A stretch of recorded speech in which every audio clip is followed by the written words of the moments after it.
வணக்கம். இன்றைக்கி நீங்கள் பார்க்க போகிறது என்னுடைய பாட்டி ஸ்பெஷலாக செய்கிற ரவை புட்டு.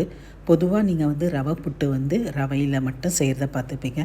ஆனால் எங்கள் பாட்டி ரவையும் சேமியாவும் வச்சு ஒரு சுவையான புட்டு செய்வாங்க. அதை எப்படி செய்யலாம், அதுக்கு என்ன தேவையான பொருட்களை நம்ம பார்ப்போம். முதல்ல ஒரு வானொலியில் நெய் ஊற்றி ஒரு கப்பு ரவையை செவுக்க வறுத்து எடுத்துக்குங்க. அதே போல் தான் சேமியாவும் ஒரு கப் எடுத்து நெய்யில் போட்டு வறுத்து எடுத்துக்கோங்க.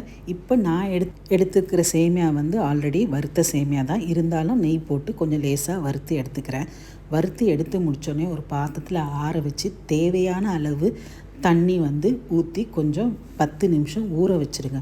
ஊற வைக்கிறது எதுக்குன்னா கொஞ்சம் சாஃப்ட்னஸாக இருக்கும், அப்புறம் தான் புட்டு நல்லா வேகும். தேவையான அளவு தண்ணி ஊற்றி பிசைஞ்சு வச்சுட்டு ஒரு 10 நிமிஷம் பொறுத்து இட்லி பாத்திரத்தில் துணி போட்டு நம்ம எப்போவுமே புட்டு வைக்கிற மாதிரி வைக்கணும்.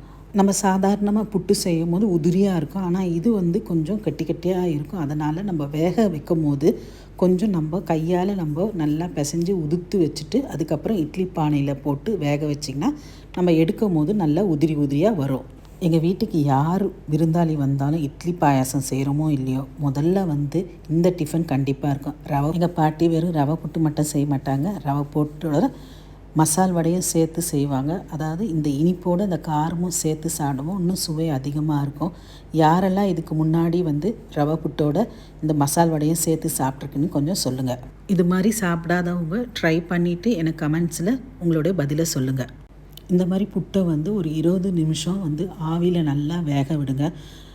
வெந்திருக்கான்னு ஒரு 20 நிமிஷம் பொறுத்து பாருங்கள். நான் பார்க்கும் போது கொஞ்சம் வேகலை, கொஞ்சம் சேமியாலாம் கொஞ்சம் திரியாக இருந்தது. உடனே என்ன பண்ணேன், கொஞ்சம் லேசாக தண்ணி தெளிச்சிட்டு திரும்ப கிளறி விட்டுட்டு ஒரு 10 நிமிஷம் வேக விட்டால் நல்லா வெந்தது. இந்த பக்கம் டவாவில் எண்ணெய் ஊற்றி மசால் வடையை தட்டி போட்டுட்ருந்தேன். அது செவந்தோடனே எடுத்து தனியாக வச்சுட்டு திரும்ப புட்டை பார்க்க போனேன். புட்டு நல்லா வெந்து இருந்தது. வெந்ததை நான் எடுத்து ஒரு தனியாக ஒரு பாத்திரத்தில் முதல்ல போட்டு வச்சுட்டேன். போட்டு கொஞ்சம் லேசாக ஆறணும். ஆறுனதுக்கப்புறம் நம்ம தேவையான அளவு சர்க்கரையை எடுத்து அந்த சூடு இருக்கும் போதே போட்டு கிளறி மூடி வச்சுடுங்க. சில நேரம் நம்ம சர்க்கரை போட்டோடனே இந்த புட்டு கொஞ்சம் லேசாக தண்ணி விடுற மாதிரி இருக்கும். ஒன்றும் பயப்பட வேண்டாம். தட்டு போட்டு மூடி வச்சிங்கன்னா ஒரு 1/2 hour பார்த்திங்கன்னா நல்லா உதிரியாக இருக்கும். அந்த நேரத்தில் நம்ம ஏலக்காய் பொடியை தூவி கிளறி தனியாக வச்சுடுங்க. இப்படியும் சாப்பிடலாம். இல்லை உங்களுக்கு இன்னும் சுவை அதிகமாக வேணும்னா என்ன பண்ணுங்கள், இது கொஞ்சம் ஆற வச்சுட்டு அதில் கொஞ்சம் தேங்காய் பூவை துருவி போடுங்க. நெய்யில் வறுத்த முந்திரி பருப்பையும் அதில் போட்டு மிக்ஸ் பண்ணி நம்ம சாப்பிட்டோம்னா இன்னும் சுவை கூடுதலாக இருக்கும். இந்த ரெசிபி கண்டிப்பாக உங்கள் எல்லோருக்கும் ரொம்ப பிடிக்கும். ஒரு முறை நீங்கள் செய்து பார்த்துட்டு எனக்கு சொல்லுங்கள். நிச்சயமாக என்னுடைய பாட்டியின் கைவண்ணம் ரொம்ப நல்லா இருக்கும். இந்த புட்டு நாங்கள் 4 தலைமுறையாக செய்கிறதுனால இது எங்கள் வீட்டு ஃபேவரட் அண்ட் ட்ரெடிஷ்னல் புட்டாகவே மாறி போயிட்டு.